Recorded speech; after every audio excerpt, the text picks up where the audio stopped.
ಪ್ರೀತಿಯ ಹಾಗೂ ನನ್ನ ನೆಚ್ಚಿನ ಅನುಭವ ಸಾರ ಯೂಟ್ಯೂಬ್ ಚಾನಲ್ ವೀಕ್ಷಕರೇ, ನಾನು ನಿಮ್ಮ ಸ್ಮಾಲ್ ಲೀಡರ್ ಅಂದ್ರೆ ಪುಟ್ಟ ನಾಯಕ್. ಎಂದಿನಂತೆ ಇವತ್ತು ಸಹ ಹೊಸ ಶುಭೋದಯ ಬರೆದಿದ್ದೇನೆ. ಇವತ್ತು ಅಂದ್ರೆ ದಿನಾಂಕ 15 ನವೆಂಬರ್ 2024 ಶುಕ್ರವಾರ. ಇವತ್ತಿನ ಶುಭೋದಯ ಮತ್ತೆ ಎಂದಿನಂತೆ ವಿಶೇಷ ಹಾಗೂ ವಿಭಿನ್ನ.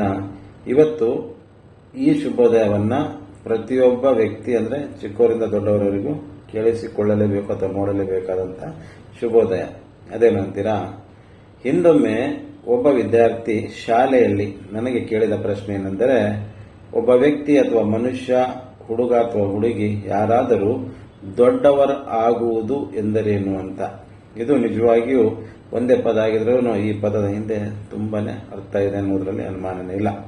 ಏನಪ್ಪಾ ಅಂದ್ರೆ, ನನ್ನ ಅನುಭವದ ಪ್ರಕಾರ ದೊಡ್ಡವನಾಗುವುದೆಂದ್ರೆ ಜೀವನದಲ್ಲಿ ಒಬ್ಬ ವ್ಯಕ್ತಿ ವಯಸ್ಸು ಜಾಸ್ತಿ ಮಾಡಿಕೊಂಡು ದೊಡ್ಡವನಾಗುವುದಲ್ಲ. ವಯಸ್ಸು ಜಾಸ್ತಿ ಮಾಡ್ಕೊಂಡು ದೊಡ್ಡವನಾಗುವುದು ಇತರೆ ಪ್ರಾಣಿಗಳು ಸಹ ಆಗ್ತವೆ, ಕತ್ತೆನೂ ಆಗುತ್ತೆ, ಉಪಯೋಗವೇನು.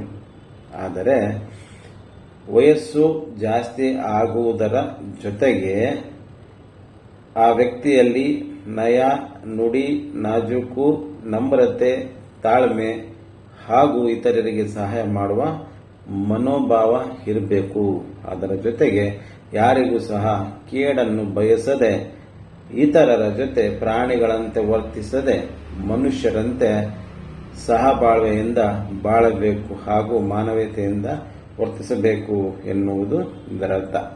ಅದರ ಜೊತೆಗೆ ನಿಜವಾಗಿಯೂ ಜೀವನದಲ್ಲಿ ದೊಡ್ಡವರಾಗಬೇಕು ಅಂದ್ರೆ ಮೊದಲು ದೇಶದ್ರೋಹ ಮಾಡಬಾರ್ದು ಹಾಗೂ ಹೆತ್ತ ತಾಯಿ ತಂದೆಗೆ ಅಥವಾ ನಮ್ಮ ಜನ್ಮಭೂಮಿಗೆ ಮೋಸ ಮಾಡಬಾರ್ದು.